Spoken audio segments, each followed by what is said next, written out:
Réseau des femmes pour le développement du Kasaï, RFDK en sigle, informons les autorités locales, provinciales, nationales et internationales sur les conséquences observables et néfastes de la pollution des rivières Kasaï et Chikapa dans le vécu quotidien de la population de la province du Kasaï.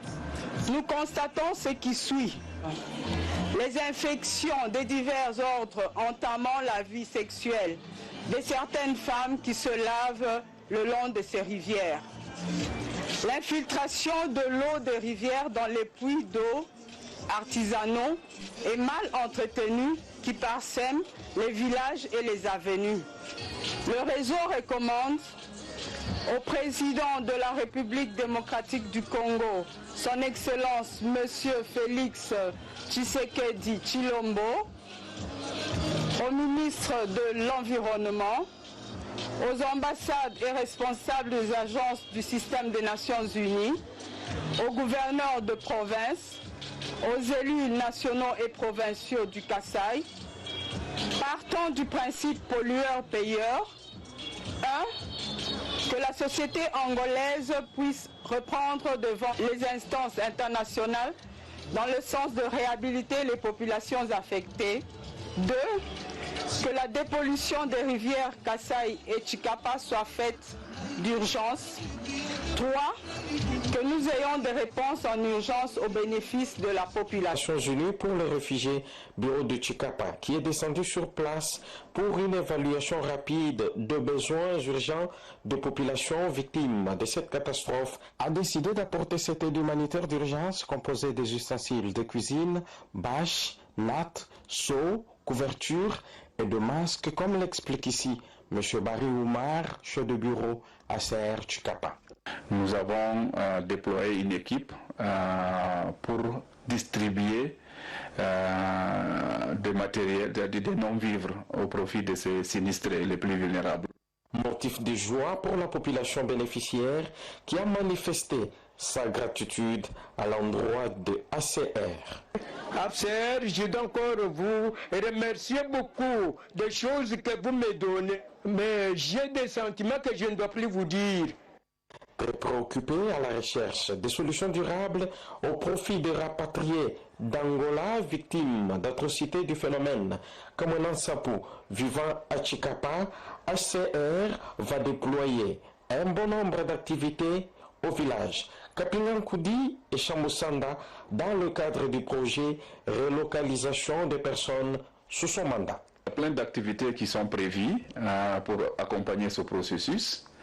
Il y a l'appui pour la construction des abris, 600 abris semi-durables. Il y a 200 à Kapingakundi, 400 au niveau de Samosanda. Et puis il y a l'aménagement des sources d'eau, la construction des écoles d'urgence, l'appui en kit scolaire aux enfants qui seront relocalisés. Et très récemment, quand on a eu la visite de notre représentant d'IACR basé à Kinshasa, et c'était aussi l'occasion pour elle d'aller à Samosanda pour remercier les autorités coutumières pour ce geste vraiment très louable qui contribue vraiment à la paix.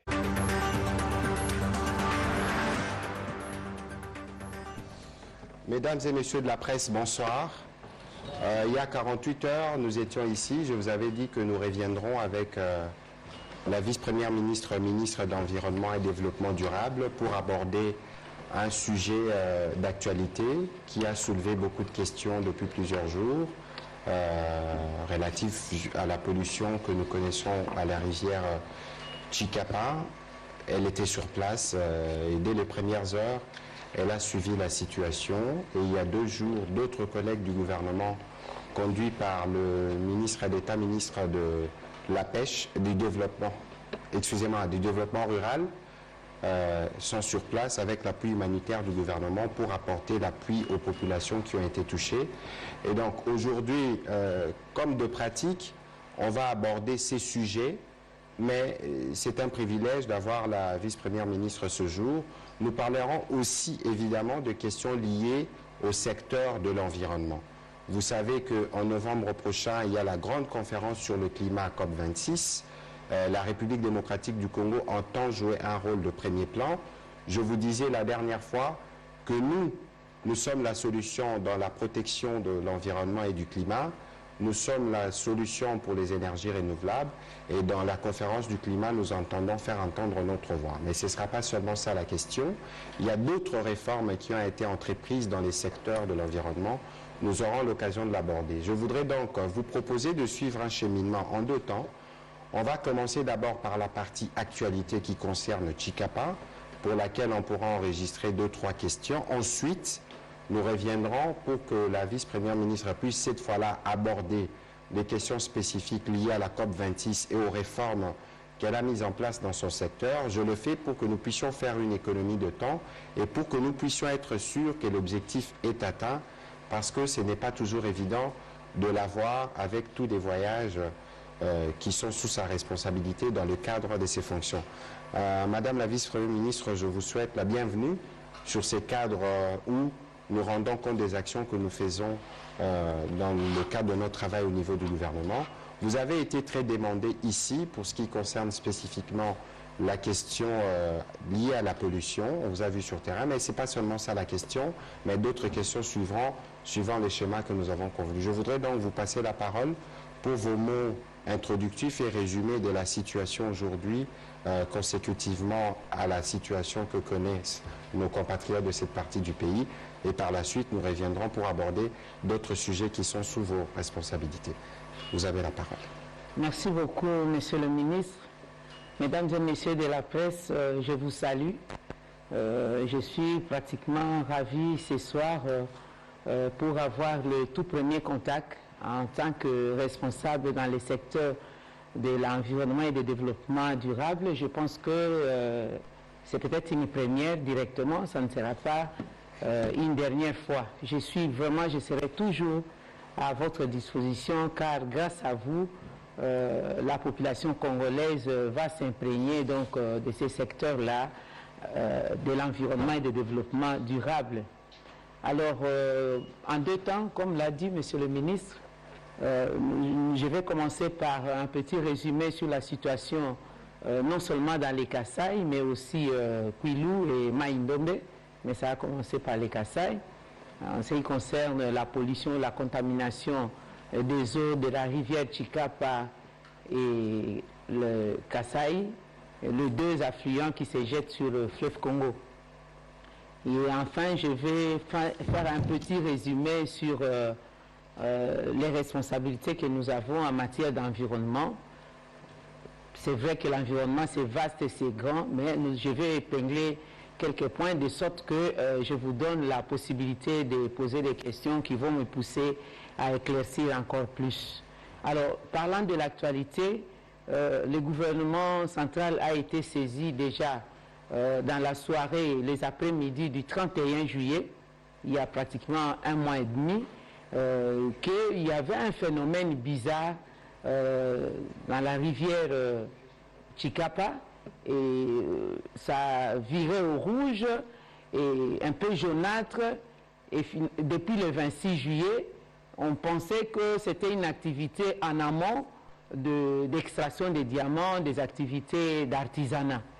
Mais le 31 juillet, la population de Kasaï, la partie en tout cas de la ville de Chikapa et à partir de Kamonia jusqu'en aval, ils ont remarqué les poissons morts, beaucoup de poissons, des tonnes et des tonnes de poissons morts flottant sur la rivière. Et ça a attiré l'attention de tout le monde. Dans un premier temps, le réflexe était de se ruer sur ces poissons, les prendre. Mais le ministre provincial de l'environnement, développement durable, il est en même temps en charge des questions de développement rural et aussi pêche et élevage, a dépêché les coordonnateurs de l'environnement pour aller voir les réalités sur le terrain. Et on a donné des alertes et on a essayé d'étudier, de comprendre. En même temps, les jours suivants, c'était Ilebo qui criait. Il y avait la mort de deux grands mammifères, les deux hippopotames. C'était la panique généralisée.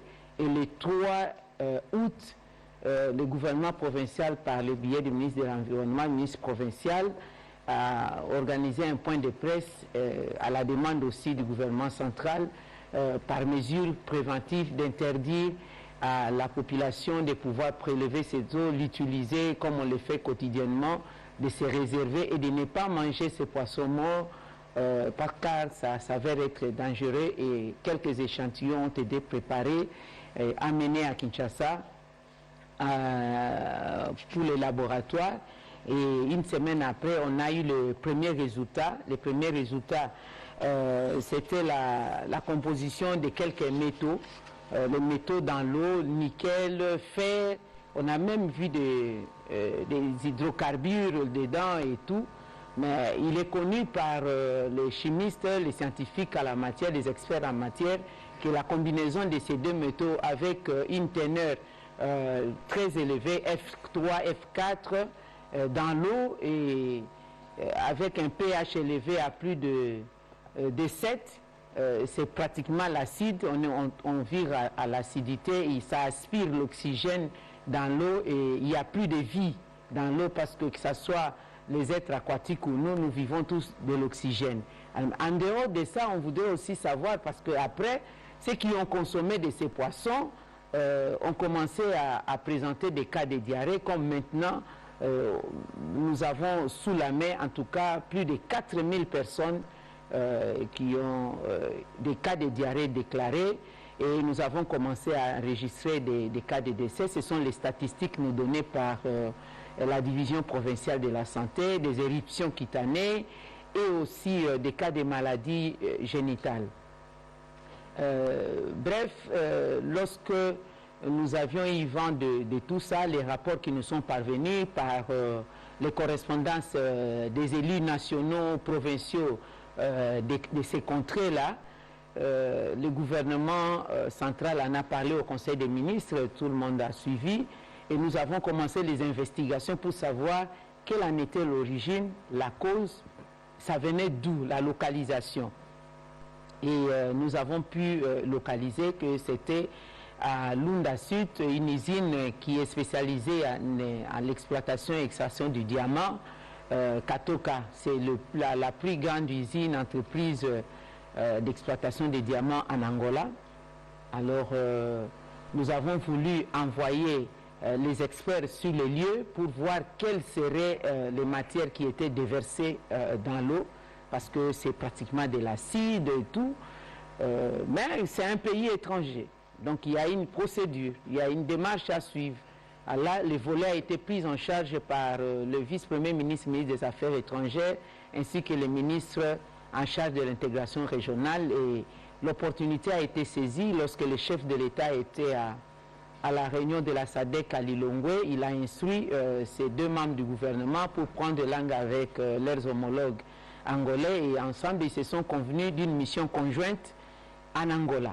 Alors, entre-temps, nous étions toujours en contact avec le ministère provincial, le gouvernement provincial, le vice-gouverneur, assumant l'intérim du gouverneur, était arrivé même à Kinshasa, et aussi le ministre de l'Environnement, ils sont arrivés, et puis nous avons commencé à préparer l'appui à toute cette question, une riposte humanitaire, parce qu'on était d'abord en train de contenir la population à ne pas utiliser l'eau, mais il fallait leur donner de l'alternative.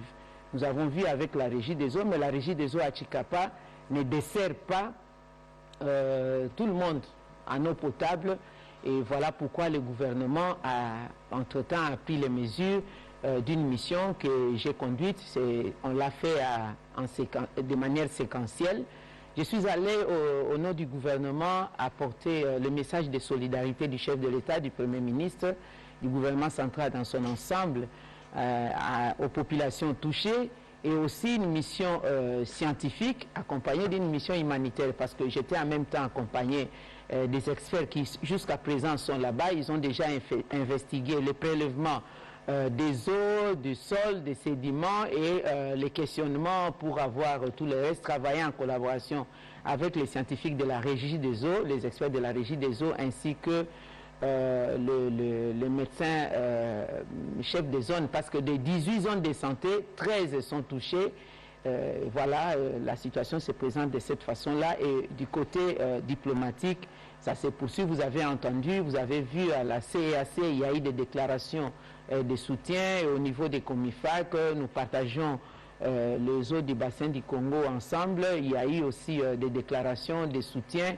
Et nous sommes en collaboration avec d'autres institutions internationales, notamment la FAO, qui a aidé aussi avec d'autres investigations de laboratoire, et les informations se recoupent et corroborent. Mais nous sommes encore dans le processus de la procédure diplomatique pour aller voir concret. Mais j'ai oublié de dire une chose, que parmi les mesures les plus urgentes, c'était d'abord de saisir cette usine via la note verbale signée par le VPM, le vice-premier ministre en charge des affaires étrangères, via l'ambassade de l'Angola ici. Et une bonne chose est que on avait arrêté cela. Bon, on ne sait pas exactement, comme on l'a dit, c'était un accident, n'est-ce pas, où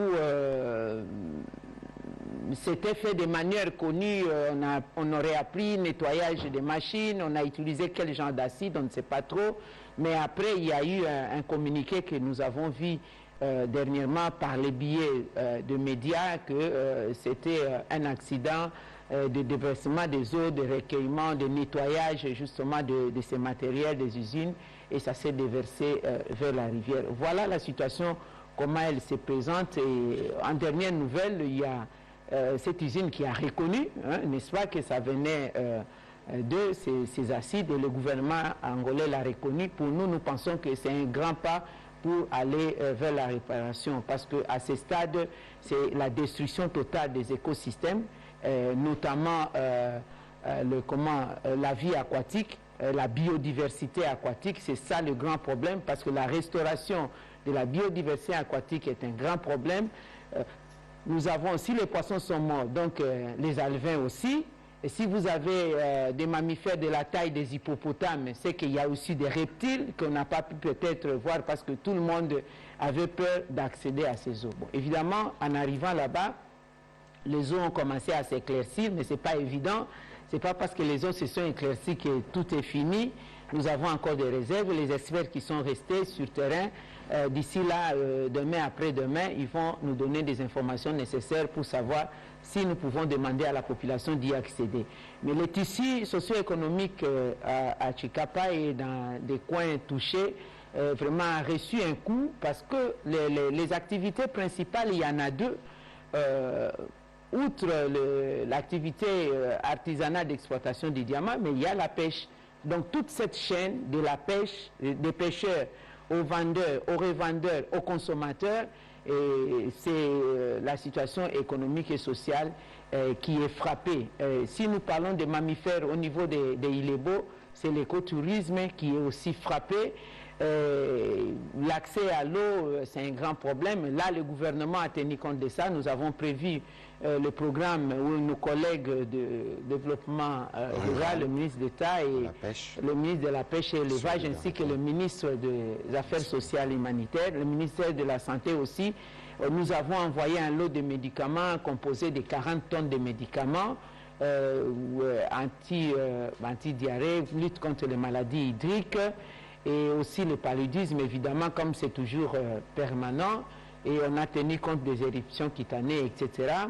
Il y a aussi des forages d'eau qui sont prévus, et le renforcement des capacités de la régie des eaux, parce que nous avons constaté que la régie des eaux, là-bas à Chikapa, sur place, a la capacité de desservir 50 000 mètres cubes par jour, mais la desserte en eau potable, c'est seulement 3% de la population, parce qu'il y a un coût. Nous pensons qu'au niveau du gouvernement, nous sommes en train de nous activer pour faciliter les raccordements en eau, et puis procéder à l'aménagement des puits, des sources naturelles pour les villageois et tout, et aussi des fontaines. Ben voilà, c'est comme ça que ça se présente, la situation. Il y a beaucoup de choses, mais nous avons essayé de les résumer. En tout cas, c'est ça l'essentiel. S'il y a d'autres questions, nous pouvons aller à éclaircir. Voilà, donc on va prendre une série de questions spécifiquement sur la situation de Chikapa. On en prendra 5. Nous voulons des questions courtes, claires et précises. Vous avez vu que la présentation de la ministre, de la vice-première ministre a été assez exhaustive pour vous donner tout ce qui a pu être fait par le gouvernement. On va commencer par Alfred Toumba.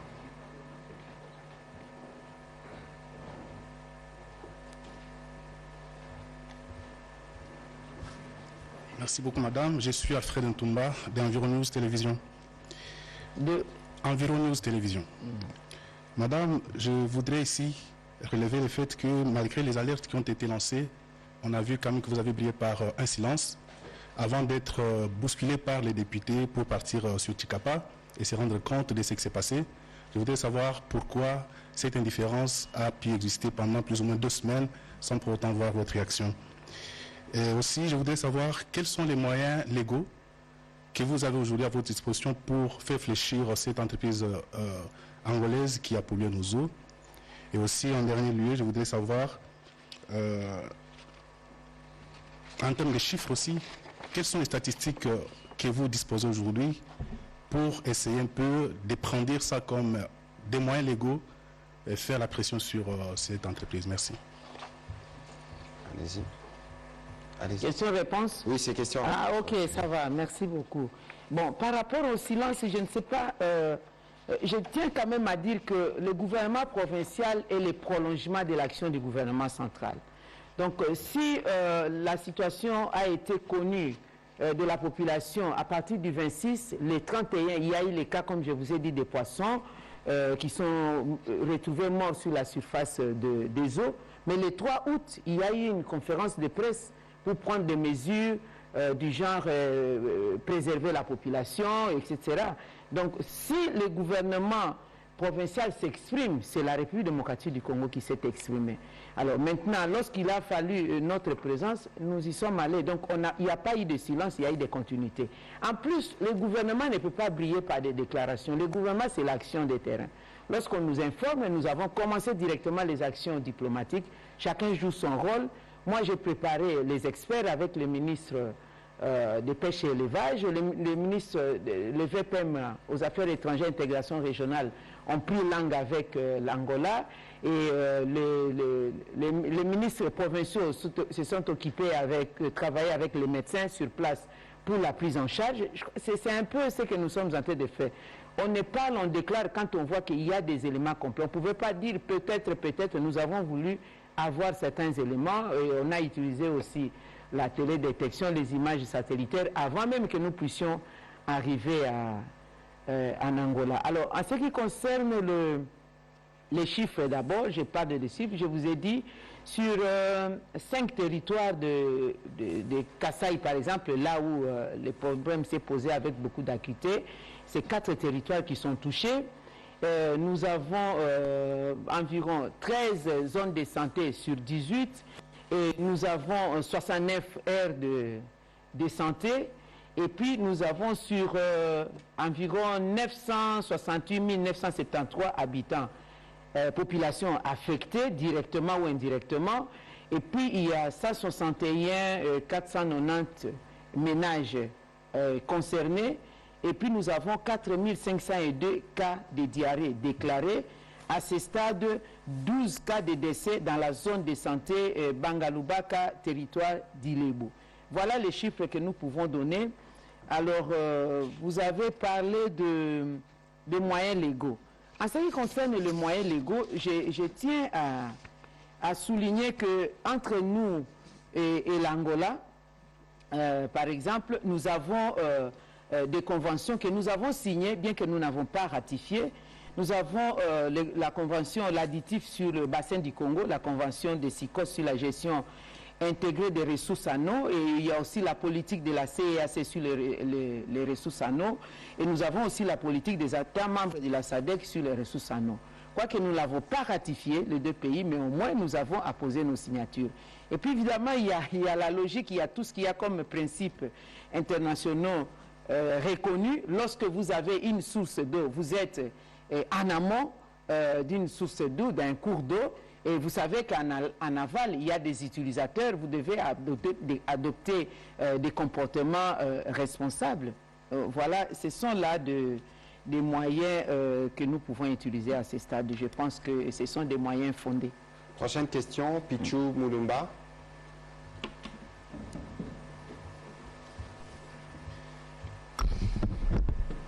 Merci.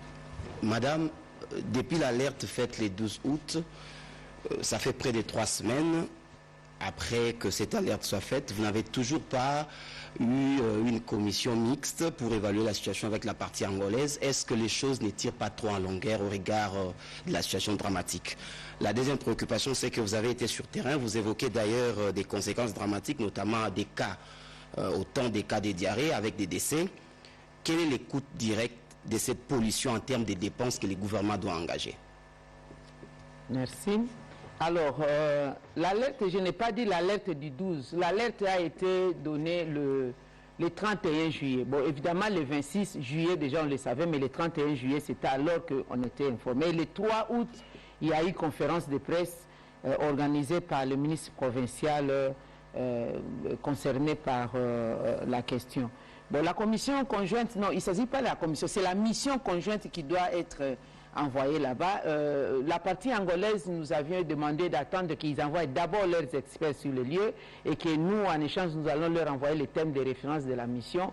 En tout cas, de notre côté, les démarches ont été effectuées. Mais jusque-là, ce n'est pas encore le problème. Le fait que le gouvernement angolais ait reconnu ce qui s'est passé dans Katoka et que Katoka Mining est reconnu, pour nous, c'est bon. Maintenant, nous sommes dans les bilans. Je ne peux pas vous donner les coûts actuellement parce que je suis allé, je vous ai dit, la limitation de ma mission scientifique, prélèvement et recherche et tout. Les collègues évaluaient aussi les coûts. Les collègues qui sont là-bas, au retour de leur mission, nous allons avoir une situation globale parce que moi, je suis allé seulement au Kasaï. Mes experts sont allés dans les Kwilu. Ils sont allés aujourd'hui dans Ilebo et puis ils vont aller dans l'Idiofa et puis ça sera dans les Maïndombe. Donc quand on a toute la situation globale, c'est alors que nous allons devoir l'annoncer. C'est visible, on le sent, c'est connu. Et puis on va avoir les chiffres et puis vous serez informés. Madame Rita Bitota, et puis ce sera Innocent Olenga pour cette première série. Et puis on redonnera la parole à la vice-première ministre pour parler cette fois-ci des réformes qui ont entreprises, notamment les 10 mesures dans les secteurs de l'environnement.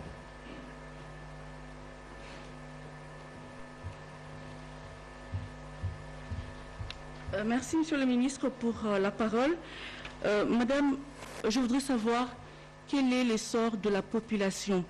Vous avez bien fait de le souligner tout à l'heure, que le tissu économique, tissu socio-économique a été frappé de plein fouet. Alors, je veux savoir, est-ce que cette population sera dédommagée? Deuxième et dernière préoccupation, selon certaines sources, Kinshasa serait aussi menacée par ces fléaux. Quelles sont les dispositions prises pour éviter que cela se produise à Kinshasa? Merci.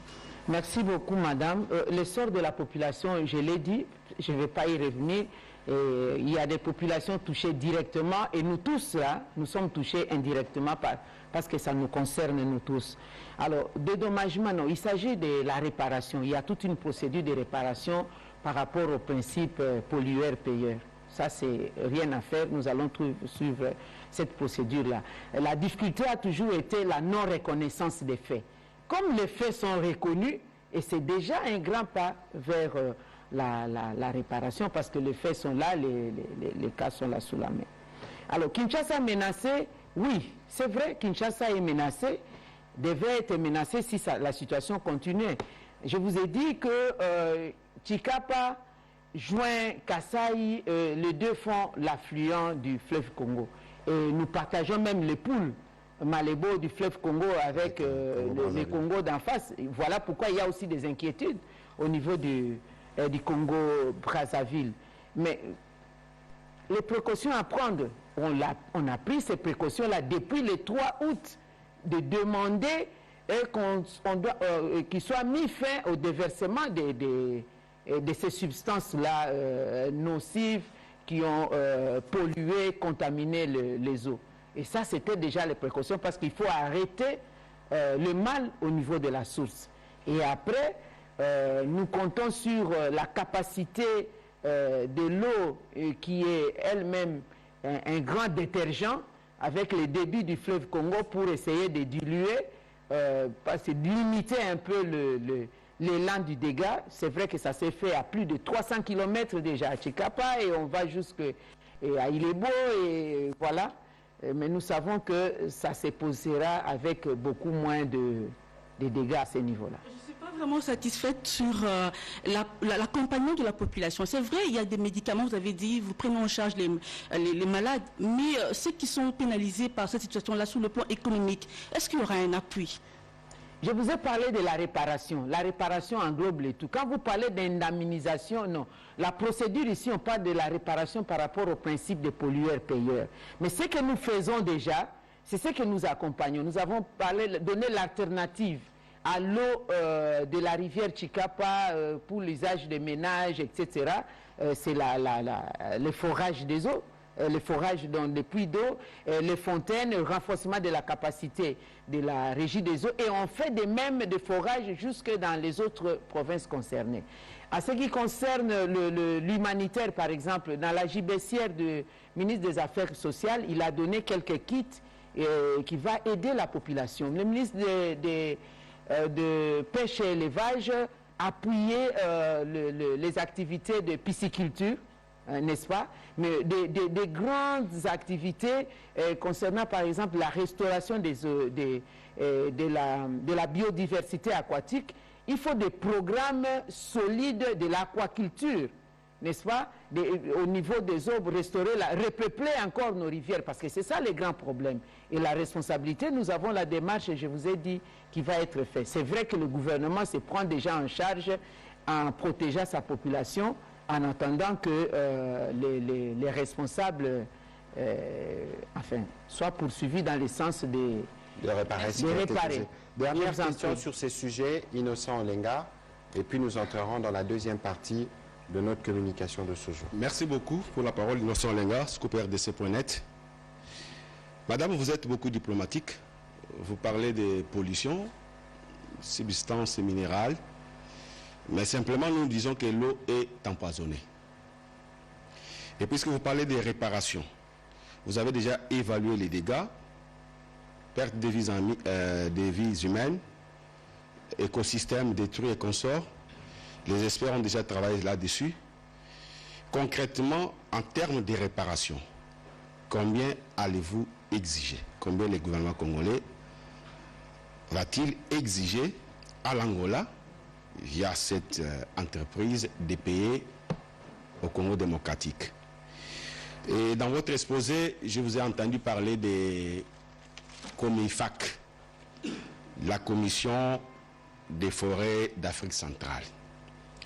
Cette structure existe depuis 2008 en RDC, du moins la coordination nationale.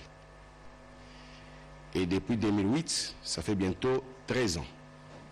Dans 13 ans, il y a eu 6 gouvernements.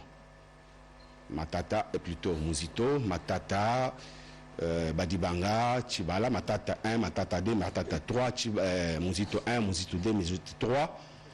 Et puis il y a eu Chibala, Sami Badibanga, Chibala, Ilon Kamba. Et finalement, je vais poser la question.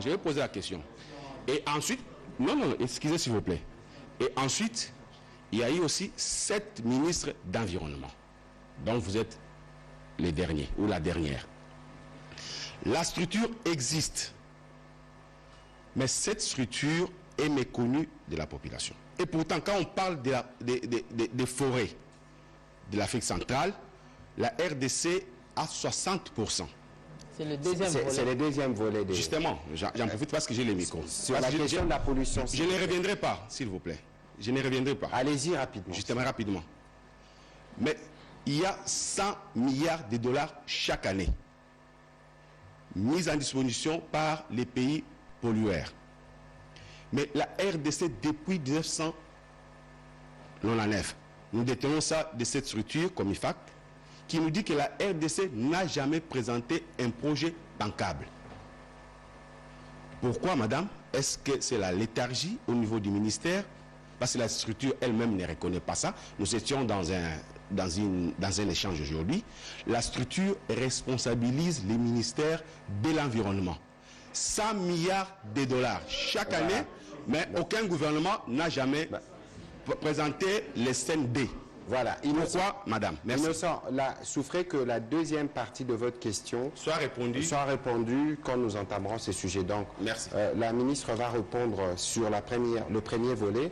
Ensuite, elle va faire l'introduction sur la deuxième partie de notre communication de ce jour. Merci beaucoup, madame la vice-présidente. Merci beaucoup. Merci. Alors, combien nous allons exiger à l'Angola? C'est simple, je vous ai dit que le processus continue pour évaluer globalement. Je ne peux pas procéder à la précipitation parce que j'ai enregistré 12 cas de mort, n'est-ce pas? Je dois avoir overview, tout le vu par rapport à la situation. Donc, vous serez informés de cela. Merci. Alors, voilà, maintenant, vous pouvez entamer la deuxième partie pour parler brièvement des réformes. Nous avons 45 minutes, chers amis de la presse, parce que nous devons libérer l'antenne pour le journal. L'Excellence va introduire 5 ou 10 minutes. Ensuite, je voudrais des questions précises pour lui permettre de répondre au plus grand nombre de questions. Ok, merci beaucoup. Lorsque nous avons pris les fonctions du ministère de l'Environnement et du Développement durable, nous avons commencé par les 10 premières mesures pour redresser, n'est-ce pas, ces secteurs-là, combien vital. Et ces mesures urgentes sont préconisées justement pour la gestion durable des ressources naturelles que nous avons, avec comme objectif transformer ces potentialités congolaises en richesses qui vont bénéficier à la population dans les cas d'atteinte des objectifs de développement durable pour lesquels nous avons aussi la responsabilité. Alors les 10 premières mesures, parce qu'il y en aura d'autres, nous avons commencé par l'institution de la taxe carbone. Je crois que c'est la question de M. Olenga. La taxe carbone, il y a une loi pour l'infraction de la pollution, les taxes de la pollution. Mais la pollution, c'est globalisant. Mais la taxe carbone, proprement dite, il n'y a pas de cadre juridique à cela. Deuxièmement, c'est la création de l'autorité de régulation du marché carbone. Depuis 2011, effectivement, il y a des organisations, des entreprises qui s'évertuent à devoir entrer dans le processus de capter les crédits carbone congolais. Entre-temps, le carbone congolais n'est pas certifié, n'est-ce pas? À partir de 2017, les informations à notre possession, après investigation, on a déjà commencé à capter ces crédits carbone, mais ce marché est un peu, il y a l'opacité autour de ces marchés. Nous avons donc décidé à instaurer désormais une autorité de régulation du marché de crédit carbone avec pour objectif de faire bénéficier le peuple congolais. S'il y a des questions à ce sujet, nous allons entrer en profondeur. Nous avons pris aussi la mesure de lancer des études pour l'élaboration dans l'ensemble de la politique du climat.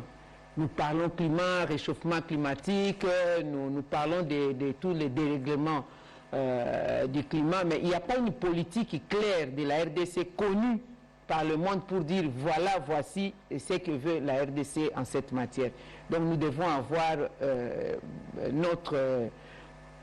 le profil, notre miroir sur la question. Quand on parle de la RDC, on sait déjà quelle est la position de la RDC sur la question du climat. Quatrième mesure, nous avons décidé, proposé et accepté par le gouvernement aujourd'hui de la tenue des états généraux des forêts.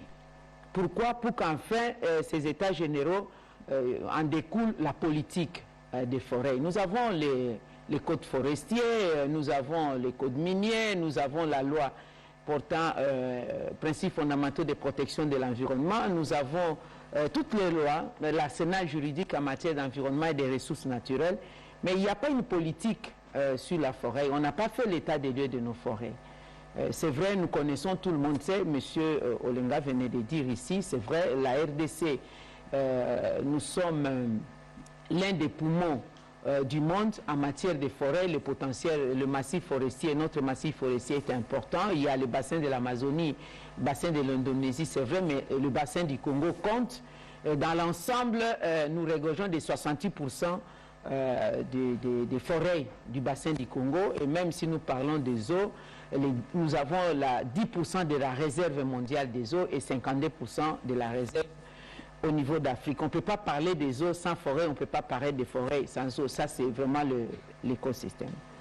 Alors, 6e mesure, nous avons décidé de la révisitation de toutes les concessions forestières octroyées par la République démocratique du Congo. Pourquoi révisiter? Ce n'est pas un rétropédalage pour dire non, les Congolais, ils signent un accord aujourd'hui et puis demain, ils ne veulent plus. Non, nous devons révisiter.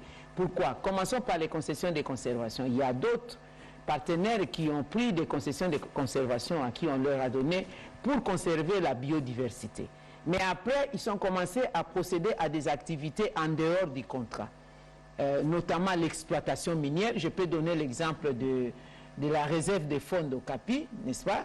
Et on a même écarté les riverains tout autour pour élargir les espaces de ces aires protégées. Malheureusement, il y a certains investisseurs qui sont là, sans documents, qui sont en train d'exploiter les minéraux. Et d'autres encore, dans ces concessions de conservation, en ont eu les documents pour commencer à capter les crédits carbone, alors que ça ne se trouvait pas dans les contrats. Donc il y a des éléments nouveaux qui nécessitent à ce que le gouvernement congolais puisse révisiter ces contrats de conservation. Que ce soit les contrats d'exploitation. Ils ont acquis, il y a des entreprises qui ont acquis des contrats d'exploitation en bonne et due forme, mais il y a des éléments de fraude que nous avons décelés. Il y en a qui ont signé par exemple un contrat je donne un exemple de 50 000 hectares, mais après ils sont en train d'exploiter dans plus de 100 000 hectares. Donc dans l'ensemble, nous avons remarqué que dans ces domaines-là, 90% des exploitants forestiers, je ne dis pas tous, j'ai quand même laissé, il y a un bémol, 90% travaillent soit dans l'illégalité totale ou la légalité partielle ou carrément dans l'informel. Et là, c'est le Congo qui perd, c'est la République démocratique du Congo, le Trésor congolais qui en pâtit, à telle enseigne que de juin 2017 à juin 2020, sur autant de pourcentages d'exploitation des forêts normales, d'exportation des grumes brutes, le Congo n'en a perçu dans son trésor public que 16%, donc 84% volatilisés. Voilà pourquoi nous avons pris aussi la mesure de suspendre la suspension de toute exportation des grumes brutes. Évidemment, il y aura des mesures d'accompagnement. Dans les mêmes ordres d'idées, nous avons procédé à la levée du moratoire en cours d'octroi des titres d'exploitation. Pourquoi lever du moratoire? Parce que d'abord, ce moratoire a été pris il y a 19 ans. Ça, c'est du provisoire. On ne peut pas demeurer dans du provisoirement définitif. Il faut lever ce moratoire pour prendre des mesures contraignantes définitives qui permettent à la restauration des écosystèmes, à la gestion rationnelle de nos ressources forestières. Et puis, enfin, nous avons pris la mesure de procéder, nous sommes déjà dans les enquêtes, de pouvoir procéder à la conciliation des données statistiques sur tous les services qui interviennent dans le secteur de l'environnement. Il y a la DGDA, l'OGFM, l'OCC, DGRA, DGI, etc. Surtout en matière d'exportation. Pourquoi je vous ai parlé des données statistiques sur les rentrées dans les trésors publics? Les données ne sont pas, ne corroborent pas. Donc il y a quelqu'un qui exporte par exemple 150 000 mètres cubes, mais qui présente 15 000 mètres cubes, ou qui présente 10 000 mètres cubes. Alors, quand vous allez interroger l'OGFREM, vous avez d'autres chiffres, vous allez à la DGDA, DGRAD, vous avez d'autres chiffres. Et là, c'est la République démocratique du Congo qui en pâtit. Je sais que ce sont des mesures impopulaires, mais ce sont des mesures importantes, de sorte que l'intérêt du Congo en bénéficie. Et je sais que je vais avoir l'accompagnement de la presse que vous êtes pour convaincre l'opinion. Merci. Merci. On va prendre cette série de questions. On a à peu près 20 minutes. On va essayer d'être bref, précis et vite. et direct. On commence par Madame Réé Matabou et puis ce sera Pascal Moulema.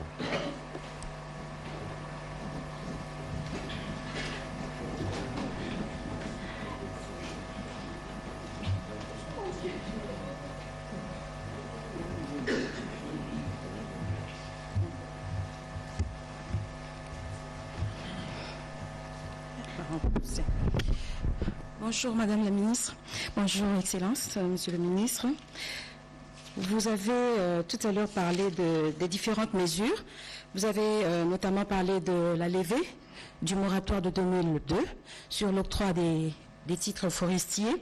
Mais pourquoi les organisations internationales, en fait les organisations de la société civile sur l'environnement expriment des craintes et parlent d'une catastrophe imminente de votre part? Pourquoi?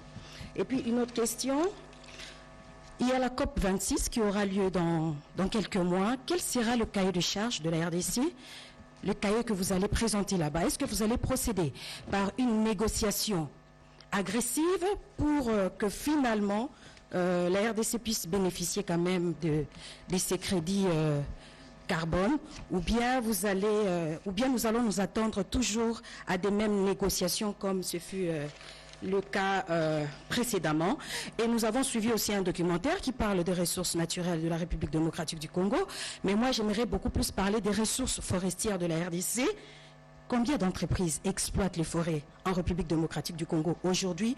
Combien respectent le cahier de charge quant à la responsabilité sociétale par rapport aux peuples autochtones et aux autres bénéficiaires de forêts? Merci. Ok, merci beaucoup. Madame, lorsque les organisations internationales ou non étatiques parlent de catastrophes pour la levée du moratoire, je vous ai dit, d'abord la logique, le moratoire, c'est une mesure conservatoire. On ne peut pas rester dans les conservatoires pendant 19 ans, 20 ans. Ça, c'est pas, excusez-moi l'expression, c'est pas responsable. Et puis, cette mesure conservatoire se trouve être dépassée. Dépassée en ce sens, conservatoire, c'était quoi? C'est dire, on n'octroie pas les concessions, n'est-ce pas, d'exploitation.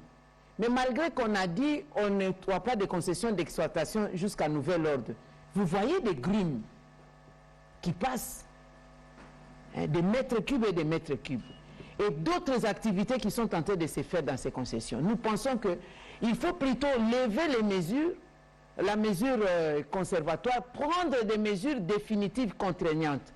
Lesquelles mesures? Premièrement, c'est la révision de tous les contrats. Je vous ai parlé des contrats de concession et des contrats de conservation. Contrat de conservation, l'exemple c'est quoi? Quelqu'un qui vient dire, j'aime la biodiversité, je vais protéger le parc Salonga. Voici les moyens, c'est une institution ou un individu, voici les moyens pour protéger le parc Salonga, garder la biodiversité, il y a telle autre diversité, faune, flore là-bas. Mais après, vous voyez que la même personne procède à l'exploitation des bois et l'exportation, autre chose que la conservation. Et parfois dans les dimensions au-delà, nous voulons lever cette mesure de sorte que nous prenons des mesures contraignantes nécessaires qui nous permettent à la République démocratique du Congo de récupérer ces forêts et de les protéger. Parce que notre engagement, c'est quoi? Le réchauffement climatique aujourd'hui, le monde a besoin de l'oxygène. Je vais en parler lorsque je vais aborder la question de la COP26. Nous devons donc aller être logiques avec nous-mêmes. Nous ne pouvons pas faire une chose et son contraire. Alors, combien d'entreprises qui exploitent la forêt aujourd'hui? Je vous ai dit, ils travaillent soit dans l'illégalité totale, semi-légalité ou dans l'informel. Et du coup, les statistiques, on a du mal à les avoir. Voilà pourquoi nous avons pris ces mesures de révision des contrats, des concessions octroyées à tout le monde. Et nous allons aller avec les cadastres forestiers, n'est-ce pas, pour aller mesurer mètre carré par mètre carré, kilomètre carré par kilomètre carré, pour savoir qui est ici, qui fait quoi. Vous êtes en ordre, nous sommes en ordre avec vous. Vous n'êtes pas en ordre, nous allons vous demander de faire vos valises, revenir quand vous voudrez et suivre la législation congolaise à la matière. Pour la COP26, qui est la conférence des partis membres des Nations Unies pour le climat, qu'est-ce que le Congo va apporter? Nous avons dit, merci Monsieur le ministre de la Communication, vous avez déjà énoncé, le Congo va aller se présenter comme pays solution. Et cette solution, nous l'avons déclinée en 3 positions. Premièrement, lorsqu'on parle des réchauffements climatiques, le monde a aujourd'hui besoin de l'oxygène. On a besoin des forêts de la République démocratique du Congo parce que nos forêts, non seulement nous avons ces pourcentages que je vous ai dit, mais nos forêts ont la capacité de séquestration de pollution même des années antérieures, aujourd'hui et dans le futur. Parce que nous avons un massif forestier qui est resté jusque-là intact. Malheureusement ou heureusement pour nous, n'a pas été exploité à outrance de manière industrielle. Nous avons encore des forêts vierges intactes qui vous dégagent l'oxygène nécessaire avec le relief du Congo. Et nous avons les arbres qui ont, depuis la création, ça existe et personne n'y a touché. Cela, on ne trouve pas dans d'autres bassins que je ne vais pas me mettre à citer, vous les connaissez. Pour ce faire, le monde a besoin de nous. C'est vrai, nous aussi, nous avons besoin du monde. Alors, nous allons présenter notre massif forestier comme étant une solution. Deuxièmement, nous allons présenter notre réseau hydraulique comme étant une solution. Pourquoi la solution? Parce qu'avec le débit qui est connu du fleuve Congo, renforcé par tous ses affluents, nous avons la capacité de produire l'énergie propre par Inga, à travers Inga, l'énergie hydroélectrique.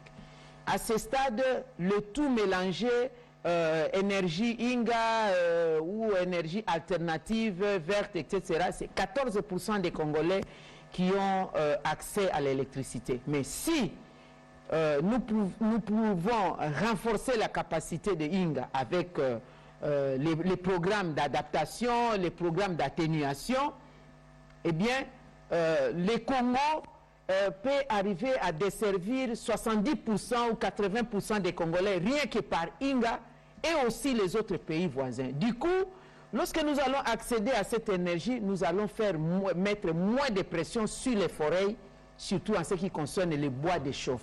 Pas seulement pour les ménages, mais aussi nos petites et moyennes entreprises, les briques-cuites, les boulangeries, les savonneries, les huileries, des petites unités de production où partout où nous travaillons, il n'y a pas d'énergie, nous utilisons le bois de chauffe comme énergie. Et troisième palier, c'est nos minerais stratégiques. Lorsque nous étions à Londres pour les travaux préparatoires de la COP 26, nous avions eu l'information des entreprises, des grandes entreprises d'automobiles qui ont décidé que, je les cite chez Jaguar, qui dit à partir de 2022, ils ne vont plus produire un seul véhicule qu'on utilise, les carburants pollueurs, l'essence, le mazout, ils vont produire rien que des véhicules électriques. Donc l'économie écologique dont on parle. Mais les voitures électriques, la matière première c'est le cobalt, les batteries c'est avec le lithium. Le Congo est une solution avec son cobalt, avec son lithium. Alors nous allons nous présenter comme un pays solution, et laquelle solution devra nous amener à quitter l'aide au développement, le programme de l'aide au développement, vers un partenariat gagnant-gagnant. Nous ne l'inventons pas, c'est les objectifs de développement durable, l'objectif 17, où chaque pays, pour atteindre le développement, devra avoir un partenariat gagnant-gagnant. Vous ne pouvez pas avoir un partenariat avec quelqu'un qui vous exploite. Vous n'allez pas atteindre le développement. Et ça ne vient pas du Congo, ça vient aussi de l'accord de Paris, hein, après la COP qu'il y a eu à Paris, où on a ouvert, c'est différent de la convention, l'accord de Kyoto. Maintenant, il est permis à chaque État d'avoir un accord bilatéral là où il y a les intérêts de son pays pour amener son peuple vers le développement. Voilà ce que nous allons présenter, la RDC Pays Solutions. Prochaine... Non, madame, s'il vous plaît. C'est la question que je vais poser. S'il vous plaît, elle va y répondre. La ministre n'a pas répondu. Elle y répondra. Elle a enregistré. On va prendre la question de Pascal Moulet. Je vais y répondre. Essayez d'être concis pour permettre aux autres journalistes de poser des questions. Moulegua pour RFI. Madame la ministre, concernant cette levée du moratoire, vous voulez à la fois être une solution, mais vous détruisez les écosystèmes qui pourraient en fait vous donner ce poids d'être une solution. Devrions-nous considérer cette levée du moratoire comme un mécanisme de chantage à la communauté internationale pour les intérêts que peut-être vous n'avez pas obtenus, vous, en tant que République démocratique du Congo? Qu'attendez-vous? Qu'est-ce que la RDC attend de la communauté internationale pour ne pas lever ces moratoires? Ces ONG internationales et nationales ont écrit ce matin aux bailleurs des fonds internationaux de la RDC pour alerter sur la menace qui pèse. Votre ministère, en fait, il y a beaucoup de décisions qui font polémique. C'est aussi cet arrêté sur l'abattage des espèces, certains étant même protégés comme les gorilles de montagne dans l'est du pays. L'ICCN estime que c'est un recul et en quelque sorte vous avez autorisé les braconnages. Pourriez-vous nous expliquer les motivations de cet arrêté, à part justement l'ambition de renflouer les caisses de l'État? Merci beaucoup. Je vais commencer d'abord par la question de la convention sociétale, parce que ça rentre aussi dans cela, pour dire que nous ne sommes plus, dans la convention sociétale, on n'est plus dans l'aide sociale, où lorsqu'il y a une entreprise qui arrive pour exploiter dans un coin et qui par rapport aux riverains ou les ayants droit, on procède à l'aide humanitaire sociale. Non, c'est une obligation d'investissement. C'est une obligation, vous exploitez ici, vous y apportez le développement. Voilà pourquoi je reprends encore pour dire nous sommes dans la révisitation de tous les contrats. Lorsque nous allons les révisiter, c'est pour faire l'état des lieux et évaluer et au besoin recadrer. Tout simplement ça, il n'y a pas autre chose. Et le tout en faveur de la population. L'affaire du moratoire, peut-être qu'on ne se comprenait pas. Le moratoire d'abord en soi c'est quoi? Il y a eu un moratoire. De telle période à telle période, nous n'allons plus octroyer les concessions d'exploitation. On ne veut plus de l'abattage des arbres. On donne aux entreprises, à certains exploitants de conserver ces concessions. Il y a eu un moratoire, le gouvernement congolais n'octroyait plus, mais bien que le gouvernement congolais a ce moratoire et qu'il n'octroie plus, mais on continue à exploiter. Et pour raison de moratoire, nous ne pouvons pas accéder, on n'a pas de données. Si vous voulez exploiter, venez demander l'autorisation. Mais vous ne demandez pas l'autorisation, vous vous retrouvez par des gens qui ont des concessions de conservation, qui procèdent à l'exploitation des minéraux. S'il vous plaît. C'est pourquoi nous avons dit à quoi sert le moratoire qui est dépassé. Et par la logique, une mesure conservatoire ne peut pas demeurer définitivement. J'ai parlé ici du provisoirement définitif. Ça ne peut pas exister. Voilà pourquoi nous avons levé le moratoire qui était à notre niveau une mesure minima pour prendre des mesures maximales coercitives dans l'objectif de protéger justement ces ressources. Lorsque je dis nous levons le moratoire, mais nous faisons l'évaluation de toutes les conventions. Là où nous devons retirer les licences d'exploitation, nous n'allons pas nous interdire de le faire, quand vous n'avez pas respecté. Là où nous devons élargir nos aires protégées, nous n'allons pas nous interdire à élargir nos aires protégées. Ça fait partie des CEDEN, où nous avons des assignations à ces sujets. Alors, vous avez parlé de l'arrêté sur l'abattage. Je l'ai déjà dit plusieurs fois. Je suis en train d'examiner cet arrêté pour voir les bien fondés. Ce qui est vrai, c'est que le Congo regorge de la biodiversité nécessaire. C'est différent des autres pays. On ne peut pas s'excuser pour ça. Je prends le cas des perroquets gris. Dans certains pays du monde, il est interdit d'exploiter, d'exporter, de vendre, de commercialiser les perroquets gris. Mais nous en avons en abondance. Nous avons émis notre réserve. Et dans ces conventions internationales, la réserve est reconnue de chaque État. C'est notre souveraineté, c'est notre pays, c'est nos biens, mais nous sommes conscients de la protection de la biodiversité. Lorsque nous disons, nous avons émis notre réserve et que nous voulons prendre ces perroquets, les vendre dans des pays qui ont émis aussi des réserves comme nous, Malheureusement, nous ne pouvons pas parachuter, donc quitter notre pays à ces différents pays parce que nous devons transiter par les pays qui ont signé l'accord de ne pas procéder à la vente. On saisit les perroquets. On ne les ramène pas à la forêt, on les saisit, on les ramène chez eux. Et le même pays qui refuse la vente de ces perroquets viennent en République démocratique du Congo sous prétexte de recherches scientifiques. Ils en prennent une soixantaine, une centaine. Vous avez, si c'est 100, vous avez 80 femelles et 20 mâles. Au lieu d'aller les amener dans des laboratoires scientifiques pour savoir qu'est-ce qui fait que ces perroquets font des mimiques comme des êtres humains, un perroquet qui récite comme si c'était la voix d'un être humain. Mais non, ils les amènent dans leur cirque, ils les amènent pour le loisir, ils les amènent dans leur jardin et tout ça. Et ils commencent à les commercialiser, ils tirent des dividendes financiers par rapport à ça. Ils font tout sauf des recherches scientifiques. Alors, et sachez que quand quelqu'un vient les prendre pour des besoins scientifiques, c'est juste des petites taxes, on ne paye pas. Vous voyez un peu cette malice? Alors la République démocratique du Congo devra se prendre en charge. Mais je n'explique pas qu'on puisse procéder à l'abattage des espèces que notre loi reconnaît, notre loi interdit. C'est pourquoi je dis, dans mon pôle juridique, nous sommes en train d'y travailler. Si ça nécessite à ce que nous abrogeons, nous rapportons cet arrêté dans son entièreté, nous le ferons. Et si ça nécessite à ce que ça soit de manière partielle, nous le ferons. Mais rassurez-vous, ça sera pour l'intérêt de la République démocratique du Congo. Voilà. Pourquoi signer un arrêté sans l'avoir étudié au préalable? Bon, je l'assume par principe de continuité de l'État. Par imprudence. Mais je vous informe que ce n'est pas moi qui l'ai signé. Peut-être vous n'êtes pas informé.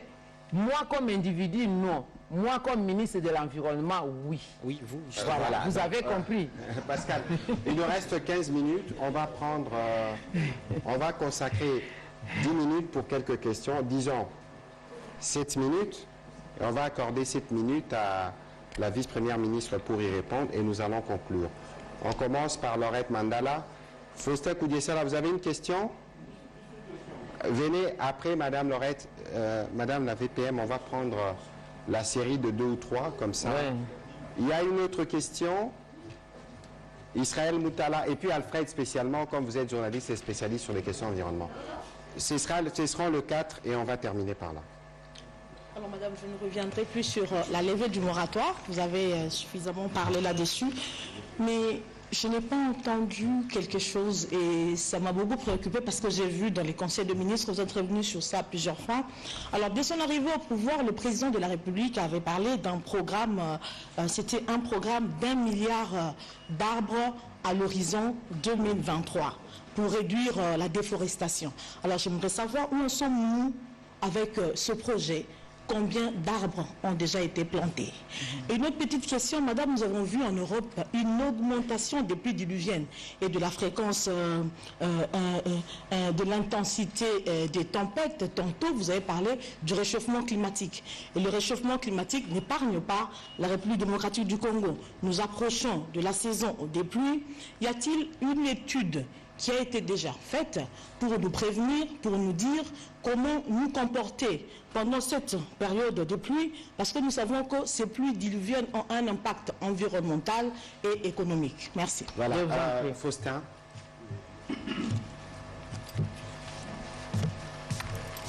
Merci, Excellence, pour la parole. Juste une petite question, Madame.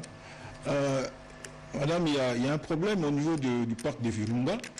Parce que quand vous parlez de forêt, on voit directement conservation de la nature. Il y a l'Union européenne qui appuie un projet, Alliance Virunga, et qui autorise même